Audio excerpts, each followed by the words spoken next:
नमस्कार, हम छी ललित नारायण झा और अपने देख रहा छी मिथिला मिरर। तो मिथिला मिररक आजुक भेंट घाटक एकटा कार्यक्रम, विशेष कार्यक्रम एहि दुआरे एकरा कहल जाय जे आजुक कार्यक्रम में मिथिलाक एकटा एहन बेटी से अपने लोकनि के परिचित करायब जे बेटी जमीन से अपन सफर शुरू कऽ आइ आसमान तक मिथिला के नाम, मिथिला के पताका रोशन कऽ रहल छथि। मिथिला देशक राजधानी दिल्ली में दिल्ली विधानसभा के उपाध्यक्ष वंदना कुमारी हमरा संगे छथि और हिनका से बातचीत करब। तो आओ चली वंदना जी लग और हिनकर जीवन से जुड़ल हिनकर छोट छोट चीज और केना मुजफ्फरपुर मिथिला से आबि कऽ देशक राजधानी दिल्ली में दिल्ली विधानसभा के एक संवैधानिक पद पर आसीन भेली है, बैसली है। तो ये विषय ये जे बीच के दूरी है, ये तमाम चीज के चर्चा परिचर्चा हिनका से करब। वंदना जी बहुत बहुत स्वागत है अहाँके। सबसे पहले एक छोट सन परिचय अहाँ से हम जाना चाहब, लेकिन वैसे पहले एक चीज अपने लोगन के बता दी कि वंदना जी मैथिल छथि, समग्र मैथिल छथि, लेकिन हिनका मैथिली बजबा में कनेक दिक्कत होइ छनि। तेँ हम प्रश्न हिनका से मैथिली में करबनि, बुझे में कोनोटा दिक्कत नहीं छनि और जवाब भी हिंदी में देतथि। ताहि दुआरे ई कोनो विषय नहीं हेबाक चाही और एहि विषय के कोनो भी प्रकार से इशू नहीं बनेबाक चाही। वंदना जी कतऽ से शुरू भेलै अहाँके सफर और एक छोट सन परिचय? मेरा सफ़र तो जब हम दिल्ली में हमारी शादी फरवरी फर्स्ट वीक में 1 फरवरी को हुई थी। उसके बाद हम दिल्ली आए थे 8 फरवरी 1998 को जी। उसके बाद हमारी ज़िंदगी की नई ज़िंदगी, असली ज़िंदगी की शुरुआत हुई, जो मुझे खुद झेलना था उस ज़िंदगी को। और हम अपने परिवार को, अपनी फैमिली को सेटल करना था, सब कुछ। एक छोटा सा कमरा था, जनता फ्लैट जिसको बोलते हैं, एक फ्लैट, एक किचन, एक लैट्रिन बाथरूम, उसमें हम लोग रहते थे। उस समय हमारे देवर भी हमारे साथ रहते थे, 3 लोग 4 लोग थे। वहाँ से अपनी ज़िंदगी की शुरुआत हुई। उसके बाद दिल्ली जैसे शहर में आके, छोटे से मुजफ्फरपुर जैसे शहर से आके सेट करना काफ़ी चैलेंजिंग था, लेकिन धीरे धीरे हमने अपने आप को सेट किया। हमारी फैक्ट्री चलती थी जी। और फैक्ट्री में अच्छे खासे वर्कर भी काम करते थे, सब कुछ था। उसी बेस पे शादी भी हुई थी। फैक्ट्री में लगभग 25 से 30 लेबर काम करती थी और अच्छी खासी फैक्ट्री चलती थी। उसके बाद धीरे धीरे सब कुछ स्मूथ हुआ। धीरे धीरे हमने भी फैक्ट्री को संभालना शुरू किया। मैं भी जाती थी फैक्ट्री में। उसके बाद अचानक 6 महीना बाद वो फैक्ट्री बंद हो गई। बंद हो गया। सो वहाँ अनऑथराइज एरिया को लेके सीलिंग जब हुई तो वो फैक्ट्री बंद हो गई। उसके बाद सीधे गाड़ी पटरी पर से उतरी और हम लोगों के लिए काफ़ी चैलेंजिंग था। एक दूसरे काम को शिफ्ट करना, दूसरे काम में सेटअप अपने आप को करना। उसी बीच में मेरे बेटे का भी नवंबर में जन्म हुआ, तो उस समय सभी हम सब के लिए बहुत ही चैलेंजिंग रहा। तो शादी के 6 महीना के बाद अहाँ के जिंदगी पूर्ण रूप से उथल पुथल हो गई। पति वंदना जी के पति सज्जन कुमार जी से हो शायद हमरा संग में, और इनको से जानना चाहबनि जे शादी के 6 महीना बाद मतलब एक चैलेंजिंग दौर अहाँ सबके लिए शुरू भेल, जाहिमे चाहे वो अपना बच्चा के दूध के लिए अहाँ सबके कवाड़ी से हो बेचऽ पड़ल है। अहाँ कतौ कहने रही, हम सुनने रही छोट सन इंटरव्यू में। तो केहन समय छलै और चूँकि अहाँ जहन दिल्ली आयल रही तो अहाँ कहने रहिए कि अहाँ दिल्ली रेलवे स्टेशन पर जे सुतलहुँ, फिर अखबार बेचनाइ से अहाँ एठन सफर शुरू केने रही। तो केहन समय छलै वो और ओहिमे हिनकर वंदना जी के कतेक अहाँके साथ भेटल रहे? जब हम दिल्ली आयल रहिए तो स्टेशन पर, नई दिल्ली स्टेशन पर दिसंबर महीना में हम दिल्ली आयल रहे जी। और स्टेशन पर हम 15 दिन वहाँ पर गुजार दिए जी। जब हमारा 1 हफ्ता गुजर गया रहे और हमारा कोई नहीं समझ में आ रहा कि हम की करूँ, कहाँ किधर जाऊँ। जी। तो ठंड के महीना, वो रात को ठंड लगे तो जो वाल था वो हाथ से, और उसके बाद 50 रुपया हाँ पकड़ में चल रहा। तो हम देख रहे खड़े की चाहिए, तो हम देख रहे कि डेली के खर्चा उस टाइम में मेरा 20 से 25 रुपया पर डे का खाना खाए में लगे चले। तो हमारा एक बेस भेल कि ना कुछ 10-25 रुपया बजाना, 10 रुपया भी हम डेली कमा रही थी, तो 10 रुपया तो माइनस हुए। तो हम संध्या टाइम्स बेचे के शुरू कर दिए, क्योंकि एक आदमी वहीं पर हमको एडवाइस दे रहा कि तू संध्या टाइम्स शाम के दोपहर के बाद में है वो बेच लो।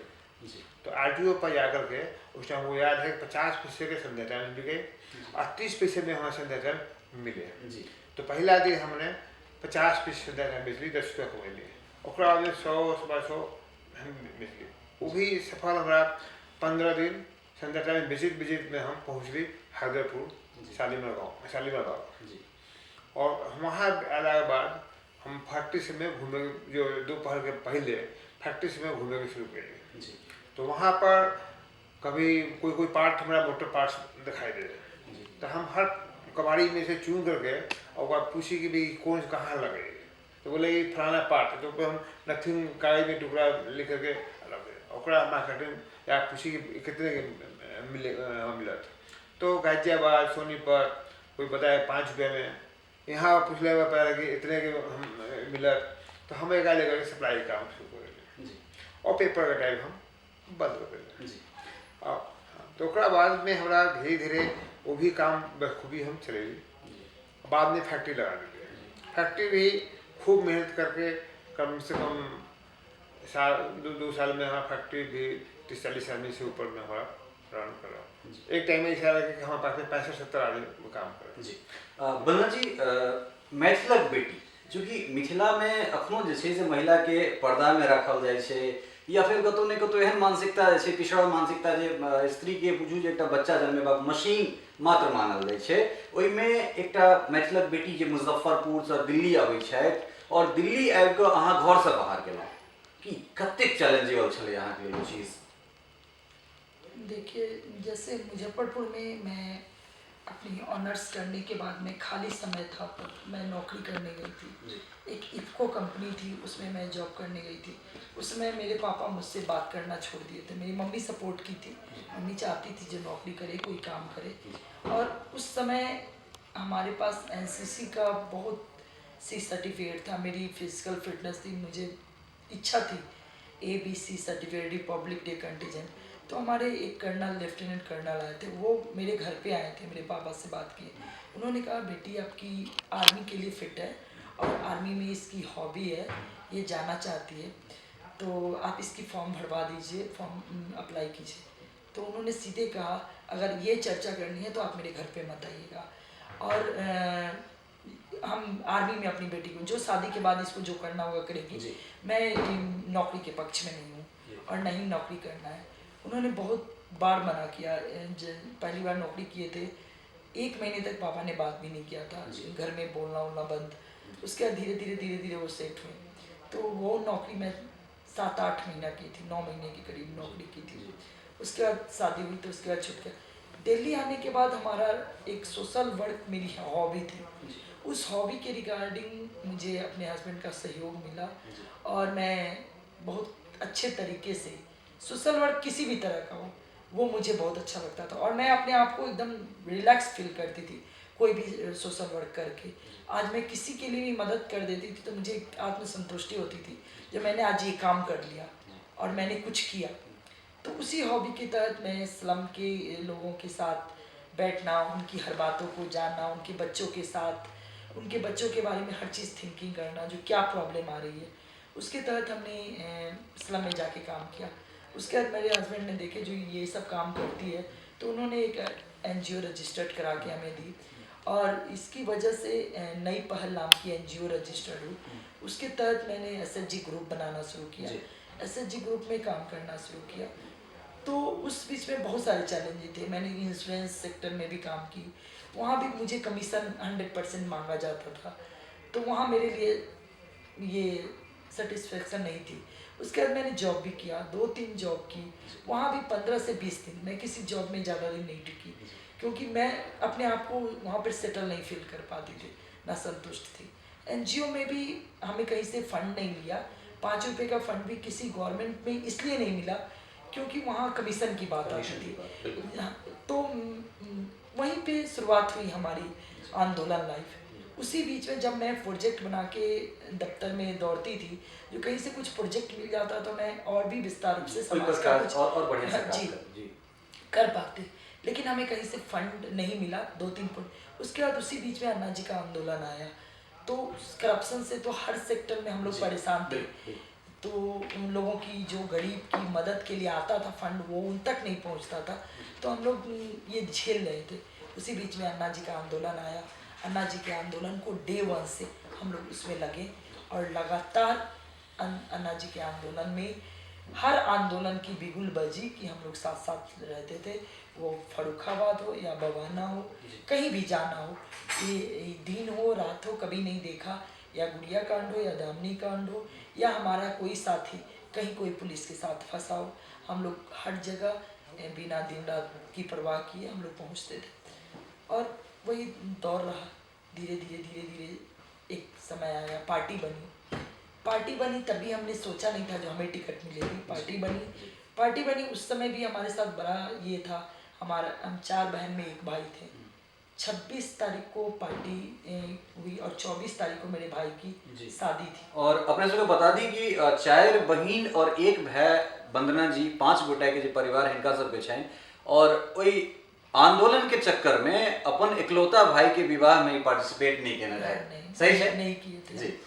उसमें शादी में और नहीं जा सके थे जी। और पहिल जो चुनाव ये लड़ली थे में रविंद्रनाथ बंसल के अपने 10,651 वोट से हरे में रही जी। और दोसर रेखा गुप्ता के 10,978 वोट से। ओई के बाद अपने बैठने लगा। पिताजी अहाँ के सब पॉलिटिशियन छे, बीजेपी के एक समग्र कार्यकर्ता इनकर पिताजी, लेकिन चुनाव कहियो नहीं लड़ला। तो कि केहन समय छले, चूंकि अपना ओइठन अखनो जे क्यों राजनीति करे छथि या जे साइंस कॉमर्स आर्ट्स ए सब बियॉन्ड जे क्यों जाय चाहे छथिन, उनका बहुत बेसी ताना सुनना पड़े छन। चाहे अगर कला में जाए या डिफेंस के यहाँ बात करूँ कि हम आर्मी के लिए जाए तो घर में कते बड़का फसाद मिले, तो कि केहन सिचुएशन चले, केहन कंडीशन चले, कते ताना ओइ टाइम में यहाँ के भेटी छल? नहीं, उस समय देखिए जब भी हम करते थे, हमारी तो सोशल वर्क हॉबी थी, आंदोलन में छोड़े थे, भाई की शादी में भी नहीं गए थे, तो बहुत सारे लोग मुझे कहते थे बड़ा ही प्रतिभा पाटिल बनेगी, बहुत देख लिया, बड़े बड़े लोगों को देख लिया, पापा ने तो अपना पूरा करियर चौपट कर दिया। तो इस तरह की बातें होती थी। लेकिन पापा को बार बार ऐसा लगता था चुनाव जब भी आता था, क्योंकि मेरे पापा बहुत ही सक्रिय कार्यकर्ता थे और उपाध्यक्ष रहे, बिहार प्रदेश के उपाध्यक्ष भी रहे भाजपा के। तो हर हमेशा लगता था चुनाव आ रहा है ना, इस बार पापा को टिकट जरूर मिलेगी। तो हमारे कोई रिलेटिव, साथी, सामाजिक लोग हर समय मजाक उड़ाते थे, जो अब इस बार तो गांधी मैदान में खेलेगा, इस बार तो अब में हम लोगों को, जैसे हम लोग छोटे छोटे थे तो हमें बोलते थे जो इस बार तो गांधी मैदान में खेलेगा, अब चला आया, अब इंडिया गेट में खेलेगा। जब लोकसभा की चुनाव होती थी तो लोग इस तरह की मजाक बनाते थे। लेकिन पापा के साथ एक चैलेंज था, उनकी 4 बेटी थी, तो वहाँ के चुनाव में बहुत पैसा खर्च होता था। तो पापा इस चीज़ में कभी नहीं पड़े जो टिकट हमें मिल जाए। उनको हर हमेशा लगता था जो टिकट ले लें तो सारा पैसा तो लगाना पड़ेगा, बच्चों को पढ़ाना है, क्योंकि हम लोग मिडिल क्लास फैमिली थे से। ऐसे हमारे बाबा जो दादाजी थे वही, उन्होंने भी पूरे घर को संभाला था। वो IAS ऑफिसर थे, कलेक्टर थे अपने ज़माने में। लेकिन इस तरह की चैलेंजिंग थी जो हमारे लिए लगता था, जो कि यहाँ लोगों का मजाक बनाना। यहाँ पे भी हमारे आस पड़ोस सब बोलते थे ये आंदोलन से क्या जरूर कुछ मिलता होगा इसीलिए जाती है, नहीं तो ऐसे कौन जाता है दिन रात, कभी भाग के कहीं कौन पेट्रोल फूकता है। हमें याद है 2-2.5 साल हम लोगों ने अपना पेट्रोल फूका और पूरे दिन रात लगाते थे। लेकिन एक था मिशन था जो कि कुछ बदलेगा, जरूर कुछ बदलेगा, और उसमें ये सारी चीज़ें। सज्जन कुमार जी, अहाँ से 2टा सवाल हमारे। पहल सवाल ये कि अखनो अपना मैथिल समाज में खास कर कोनो स्त्री जे छै से वो शादी के बाद या शादी से पहले अगर घर से निकले छै तो कतौ नहीं कतौ ओकरा शंका के दृष्टि से देखल जाए छै, एक बात। और दोसर बात कि शादी के 6 महीना के बाद अहाँ सबके जिंदगी उथल पुथल भऽ गेलै। शादी के विवाह के बाद हर लड़की के, हर पति के मतलब ख्वाहिश रहे छै, इच्छा रहे छै कि अपना पत्नी के बेसी से बेसी सुख देल जाए। कि वो जे समय छले अहाँ के 6 महीना बाद के एकटा मतलब विकट समय अहाँ के मतलब संगे अहाँ दुनू गोटा के संगे आयल, तो ओई टाइम में केना अपना दाम्पत्य जीवन में अहाँ से समन्वय बना कर रखलिए जे नहीं हमरा सबके किछु बढ़िया करबाक है। चूँकि ई प्रश्न एहि दुआरे पूछनाइ जरूरी है कि जे गोटा देख रहल छथि वो एक इंस्पिरेशन जे छै से अहाँ दुनू गोटा से हुनका सबके भेटतनि जे नहीं केहनो विकट परिस्थिति में अगर दुनू पति पत्नी अगर संग छी तो ओई संग के जे रिजल्ट छै, जे नतीजा छै, वो अहाँ दुनू गोटा आइ जतऽ बैसल छी वो भेटै छै। तो केहन समय छलै वो? जब इससे पहले तो हम मुसीबत देख चुके थे, दिल्ली हम आए थे तो इससे पहले हम ठहरे हुए थे तो मालूम था हमको। जब हमारी शादी के हाँ बाद मैथिली में बाजू, हाँ बढ़िया मैथिली बाजू। जब हमारे शादी के बाद विकट स्थिति में आयल जी तब हम बिल्कुल ये तो घबरा जाए, लेकिन हम अगर बार बार बोलिए कि ना, कभी कभी मन में हमारा भी अब एक भी ना किसी काम चल, जी लेकिन हम बार बार हमको मालूम रहा है कि ना गलत काम के अंजाम गलत हुई, जी इसलिए कभी देर से देर सुबह हुई थी तो रात भी हुई थी, बिल्कुल शाम भी हुई थी जी ना, तो बरसात भी हुई थी, अच्छा मौसम भी हुई थी, गर्मी सर्दी सबका मौसम है, हमने ये अभी विकट स्थिति आ रही है तो अच्छा स्थिति भी आता है, बिल्कुल और ये मान करके हम प्रयास शुरुआत रहेगा। उस टाइम में हम ये एक बार बार हम बताइए कि भाई भगवान एक रास्ता छोड़ सकते तो दूसरा रास्ता दोसर स्वयं खुल जाए खुल छै। जाए। जी तो उस टाइम में हमारा 99 में एमवे कंपनी एक अमेरिका से 99 में लॉन्च मिल रहा है जी और उस टाइम में बेटा का हमारा 99 में 98 में हमारा फायदा मिल रहा है। जी तो 99 का फरवरी नवंबर में हमारा 20 नवंबर के बेटा का पैदाइश मिल जी और 12 फरवरी के फरवरी महीना में हमारा सीए जो थे, जो चार्टेड अकाउंटेंट जो हमारे फैक्ट्री का, वो बार बार फोन, उस टाइम में मोबाइल ना नहीं रहे, रहे नहीं रहे तो फोन हमारा घर में रहे या वो फैक्ट्री में रहे, तो उनका फोन बार बार आवत रहे कि भाई ये मिले के लिए खातिर, तो हमने ही मना कर दिया। लेकिन एक बार फोन पर बात करवा दी तो बुलाया हमको, हम हमारे पास गए रहे, वो है जौनपुर के ऐसे शक्करपुर में उनका प्रैक्टिस हुआ जी है ना, एसके उपाध्याय जी ना, तो उपाध्याय जी हमको बुला करके और पूछ लो कि कुछ करना चाहते हैं, हमें बिल्कुल करना चाहते हैं, और वो हमको एमए ज्वाइन उस समय 4400 रुपये था वो करवा दिया, पैसा भी हम ना दिए उनको, वो अपने आप पैसा मान लो जी है ना, हम भी तक, और उसमें हमारा मात्र एक ही बात समझ में आ रहा है कि ये शेयर ब्रोकर आदमी है, इतना बड़ा पैसा वाला, क्योंकि फैक्ट्री बाई चलाई तब उनका जब भी हम 1-2 लाख रुपया मांगे तो हमको बिना लिखत पढ़ के दे, तो हम ज्वाइन करने के बाद वो रास्ता खुल गया, लेकिन वही से मात्र कभी अबई कभी ना अबई जी जी है ना। तो आंदोलन में जब अन्ना जी जाइ छलखिन जी तो ओहिमे कि अहाँके नहीं लगै छलै कि अहाँके वाइफ मतलब दिन राति आंदोलन में छथि, हिनका नहीं जेबाक चाही या एहन तरह चीज, तो जे आम मैथिल के मन में धारणा हम होइ बता छै। रहे थे ना, उसमें की भेल रहा है कि जब हम फैक्ट्री चलबे दिए ना तो हमारे पास सारा कुछ रहा है, सेल टैक्स, इनकम टैक्स, जो भी सरकार फॉर्म रेट है, हम देख लिए कि हमारा बगल में फैक्ट्री हमसे बड़ा फैक्ट्री चल रहा है, वो तो सील भेले ना, जी हमारा फैक्ट्री सील हो गई, तो ये अच्छे आदमी का जमाना नहीं है, बुरे लोग का जमाना है, हमें सुधार होनी चाहिए। यही देख करके आंदोलन जो अन्ना जी शुरू है कैले, तो अरविंद जी के बारे में थोड़ा सा स्टडी रही कैले, तो हमारा लगा कि अरविंद जी बहुत भगवान के दूसरा रूप है ना अरविंद केजरीवाल, क्योंकि ये बात हमारा विश्वास कर रहा है कि एक IAS ऑफिसर अपना सब काम छोड़ करके इस काम में लगा, तो कोई ना कोई तो है। अगर हम यही बात बार बार बोले कि भगवान ऊपर ना है, भगवान सब नीचे है,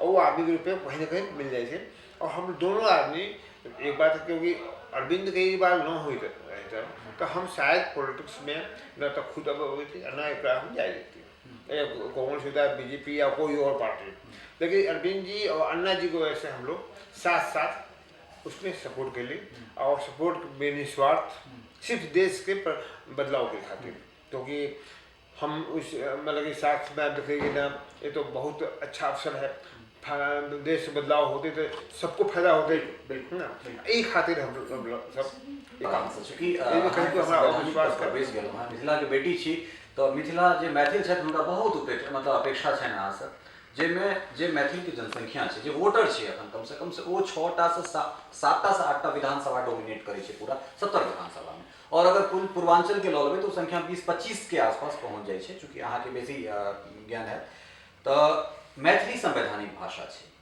तो ई पूरा मैथिल के दिस से अहाँसँ आग्रह जे MCD के स्कूल हो या दिल्ली सरकार के संचालित जे कोनो स्कूल छै, ओहिमे जे प्राथमिक स्तर पर मैथिली के सेहो जोड़ल जाए, ई अहाँ सब गोटाके आग्रह और एहि पर अहाँ की कहऽ चाहबै जे मैथिली पढ़ाई जे छै से प्राथमिक स्तर पर 1 से 3, 4, 5 क्लास में जे छै से ओहिमे जोड़ल जाय, चूँकि संवैधानिक भाषा छै तऽ एहिमे कोनो अड़चन नहीं हेबाक चाही। तऽ की एहिमे की करऽ चाहबै अपने? देखिए, ये थोड़ा खोज का विषय है और हम लोग भी इस पे रिसर्च कर रहे हैं, जी जो पता करें जो कि किस तरह से पॉपुलेशन है, क्या इंटरेस्ट है, जी तो उस तरह का सर्वे करवा के और उस पर ज़रूर जब भी बात आएगी तो हम एजुकेशन शिक्षा मंत्रालय में इस बात को रखेंगे जब भी। लेकिन इसमें थोड़ा सा हमें जानने की ज़रूरत है जी। जो क्या कितने लोग इंटरेस्टेड हैं, कितनी पॉपुलेशन का कितना परसेंटेज है सो इसमें इंटरेस्टेड है, उसके अकॉर्डिंग हम जरूर बात रखेंगे। तो अभी इस पे हमारे नज़र में आई थी एक बार, कुछ लोग कुछ डेलीगेट्स आए थे इस बात को रखने, और ज़रूरत पड़ेगी तो इस बात को जरूर रखेंगे और कोशिश भी करेंगे। जी। ओहिके बाद दिल्ली सरकार के अंदर जे एकटा चीज छै मैथिली भोजपुरी अकादमी छै, जी। चूँकि मैथिली एकटा अलग तरहक संस्कृति छै, भोजपुरी एकटा अलग तरहक संस्कृति छै, तऽ दुनूके जोड़ि कऽ जे छै दुनूके कोलिजन या कोलाबरेट कऽ कऽ एकटा मतलब अलग तरहक जे छै से अथी ओहिठाम उहापोहके स्थिति भऽ रहल छै। तऽ हम चाहब जे या फिर पूरा मैथिल अहाँसँ अपेक्षा कऽ रहल छथि, हमरा एहि रिगार्डिंग संजीव जीसँ सेहो बात भेल छल, तऽ ओहोठामसँ आश्वासन भेटल छल कि मैथिली अकादमीके जे छै से अलग करायल जाय। एहिमे की अहाँ केहन प्रयास करबै या की कहऽ चाहबै? ये सभी के साथ मैं बार बार कर रही हूँ, जो इन सभी के साथ सभी जितने भी हमारे मैथिली के शुभचिंतक हैं और मैथिली के साथी हैं, सभी लोगों के साथ बैठ के इस पर पूरे रिसर्च करने का, पूरे जद्दोजहद करके विशेष चर्चा करके, और इसमें जहाँ तक मैथिली के भाषा को जागृत रखने की बात है तो हम लोग करेंगे, पूरा प्रयास करेंगे। और हमारे 3-4 साथी भी हैं, उन सबके साथ बैठ के इस बात पे चर्चा करनी चाहिए और जरूरी भी है। जी। मुजफ्फरपुर से छी अहाँ, और मुजफ्फरपुर में एकटा बहुत पैघ गंभीर समस्या छै जापानी इंसेफ्लाइटिस के। हर साल जे छै से हजारों बच्चा मरै छै। जी जी जी। और अपने एकटा नीक संवैधानिक पोस्ट पर पद पर छी, तऽ की अहाँ स्वास्थ्य मंत्री से छै से बात कऽ कऽ, चूँकि हमसब ई मुद्दा लगातार उठा रहल छियै काठमांडू से या फिर दिल्ली से, ई मुद्दा जे छै मीडिया के थ्रू लगातार उठा रहल छियै हमसब, तऽ की अहाँ स्वास्थ्य मंत्री से भेंट कऽ कऽ बेसी से बेसी स्वास्थ्य सुविधा जे छै मिथिला रीजन में लऽ जयबाक पहल करबै? नहीं, पहले आते के साथ मैंने अपने वहाँ के जो डिप्टी स्पीकर हैं बिहार के, उनसे मैंने बात की थी जी। और उनसे मैंने मिलने की भी गुजारिश की है। और ज़रूर इस बात को जब जिस तरह की समस्या, क्योंकि अभी तक बहुत दुख होता था, टीवी में सुनते थे जो इतने लोग इस जैपनीज फीवर से उनकी मौत हो गई, तो ज़रूर अब अभी ये पोस्ट आई है, हमें जिम्मेदारी दी गई है, तो ज़रूर इस पे जहाँ तक हो सके बिहार जाना भी पड़ेगा, तो वहाँ के मंत्री जी से मिलके इसमें जहाँ तक हमसे जो भी सपोर्ट होगा दिल्ली से लेके जरूर करेंगे। अगिला की रणनीति छै दिल्ली में जे छै, चूँकि 5 साल के लेल अहाँ सबके पूर्ण बहुमत के सरकार है, तो मिथिला मैथिली के लेल की करऽ चाहि रहल छी, या फिर की एहन अहाँ सबके योजना है जकर ब्लूप्रिंट तैयार कऽ कऽ अहाँ सब 5 साल में मैथिली के देबऽ चाहि रहल छी? देखिए, मिथिला मैथिल अभी हम यहाँ पे हैं तो वो ताकत मिथिला मैथिल की ही है, जी। और पूर्वांचलियों की जी, ताकत जी, से जी, हम यहाँ जी, बैठे हैं, बिल्कुल, बिल्कुल। तो उन लोगों के लिए, उन लोगों को सबसे पहले जो हमारी प्राथमिकता है वो गाली वर्ड, हमें लगता है जो 3 साल के अंदर जी। हमने वो ख़त्म कर दी। जी। जो जहाँ भी हम लोग बैठते थे तो एक वर्ड था बिहाड़ी, जी। इसको हमने ख़त्म किया है, जी। और मुझे आज लगता है जो 3 साल के अंदर ये ख़त्म हो चुका है, और होगा भी तो 5% कहीं होगा। और जितने भी हमारे पूर्वांचल के साथी हैं उनको ये ताकत, उनको सबसे पहले जो सम्मान मिलना चाहिए, क्योंकि मेरा मानना है जो सबसे उच्च पोस्ट से लेके और सबसे निम्न वर्ग के काम में हमने कभी हिचक नहीं की। जितने ज़्यादा से ज़्यादा हम सब ने मिल के हर राज्य महानगर को सुधारने की कोशिश की है, अच्छा संवारने की कोशिश की है, चाहे वो सचिवालय की शोभा बढ़ाने हो या न्यायालय की शोभा बढ़ाना हो या किसी भी हमारे शिक्षा स्तर पे या स्वास्थ्य स्तर पे। हमारे पूर्वांचल के साथियों ने हर जगह गरिमा बनाई है और उनको वो सम्मान मिलना चाहिए जो सम्मान है। जहाँ तक अभी कुछ सम्मान अभी जो हमारे यहाँ पे रेंटर हैं, जो किराएदार हैं, जो छोटे छोटे काम करते हैं, उनका सम्मान थोड़ा मुझे लगता है जो कहीं कहीं उनमें हीनता की भावना से उनको देखा जाता है, जी, जी, जी। क्योंकि उनके पास एक कैपेबिलिटी है नहीं। जी। तो उसको ताकत देने की मेरी पूरी जद्दोजहद है। और हम, क्योंकि हम जब वो संगठन को मजबूत करके वो ताकत बना सकते हैं, और मुझे लगता है जो ये ताकत जल्द से जल्द वापस आ जाएगी, क्योंकि ये कोई क्षेत्र और धर्म का मुद्दा नहीं जी, है, जी। एक मानवता की रक्षा का मुद्दा है, और मानवता की रक्षा करना हम सबका धर्म है। तो हमने जिस भी, वो किसी भी क्षेत्र से हो और किसी भी जाति का हो, किसी भी धर्म का हो, सबकी रक्षा करना हम सबकी जिम्मेदारी है। और मैं पूरी तरह इसकी कोशिश करूँगी जो मानवता की रक्षा हो। अहाँ आदर्श छी, चूँकि अहाँ एहि जगह पर बैसल छी, और मिथिला में शिक्षा के अखनो खासकर नारी शिक्षा के जे छै से बहुत बेसी अभाव छै।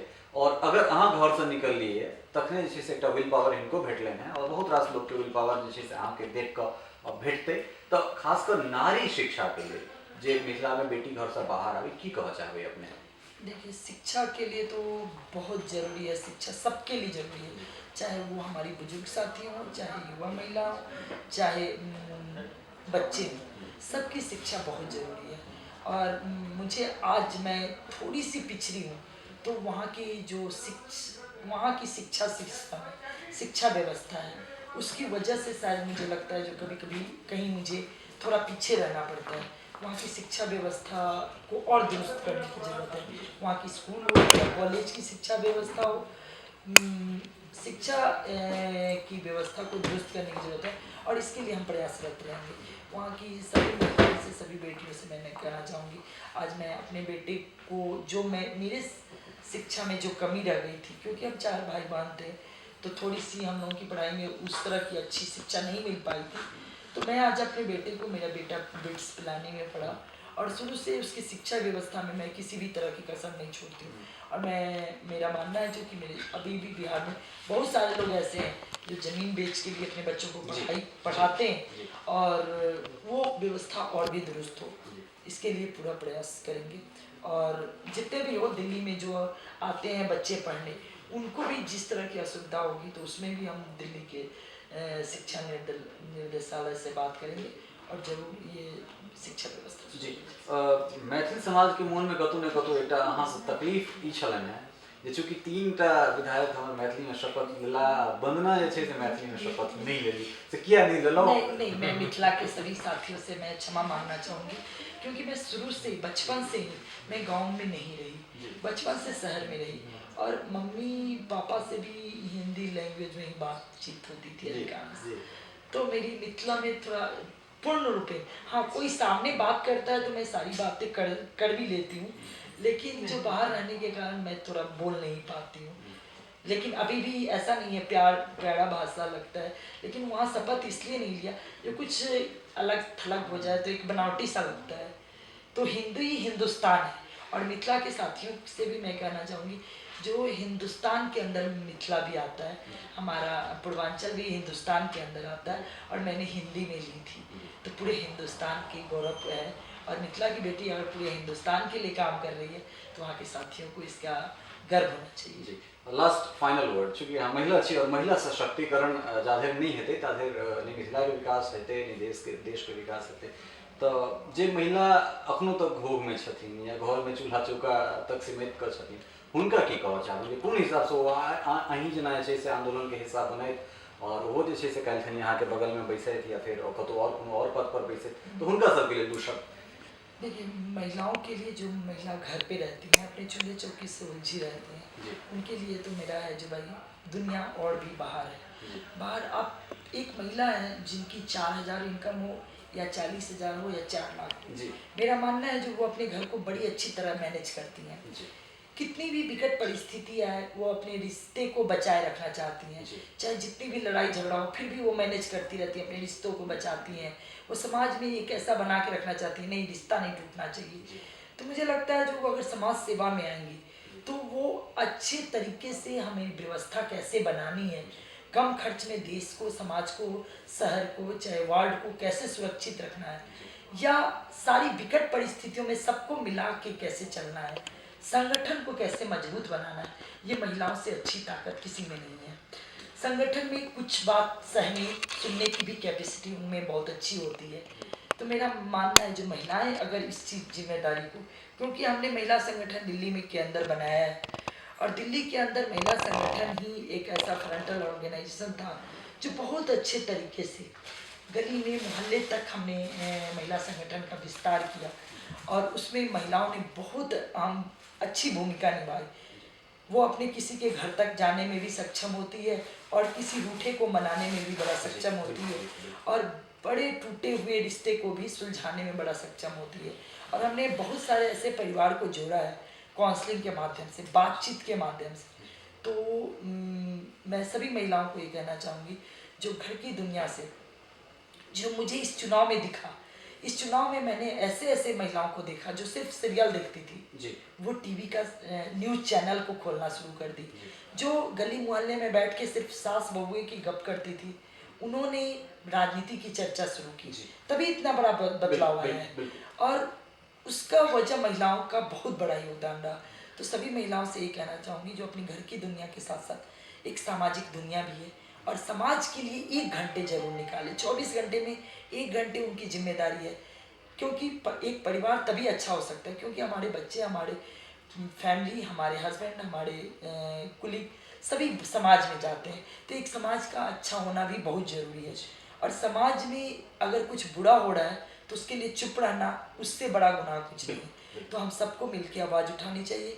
एक बेहतर समाज तभी बन सकता है जब एक महिला समाज के बाहर निकलेगी। भेंट घाटक आजुक अंक में बसत वह चूँकि आई वंदना कुमारी जी हमरा सबके संग चलत हैं और वंदना जी से उनका जिंदगी से जुड़ल बहुत रास एहन विषय छे जे विषय के हम सब जानलहुँ कि केना मुजफ्फरपुर से दिल्ली तक एलथि और दिल्ली आबि कऽ जे छै से कोना अपना आपके स्थापित केलथि और आई दिल्ली विधानसभा में विधानसभा के उपाध्यक्ष के पद पर बैस तमाम समस्त मिथिला मैथिली के जे छै से गौरव के आकाश में जे छै से पताका लहरा रहल छथिन और हर महिला के, हर बेटी के, हर मैथिलानी के, हर मैथिल के प्रेरित कर रहल छथि जे अपने सब घर से बाहर निकलू और मिथिला मैथिली के जे छै से नाम अहिना अपने सब विधानसभा हो, संसद भवन हो, प्रशासनिक सेवा हो या फिर पुलिस सेवा हो, इस सब में दैत रहियो ताकि मिथिला मैथिली जे छै से और दिन ब दिन विकसित होइत रहे।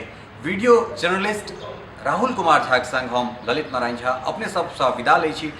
लेकिन भेंट घाट के आजुक जे कार्यक्रम छल एकरा एतहिए खत्म तो करब, लेकिन अपने सबसे इहो वादा करब जे अहिना फेर कोनो दोसर हस्तीक संग हम सब आयब और हुनका संगे बातचीत करैत रहब। बेस धन्यवाद।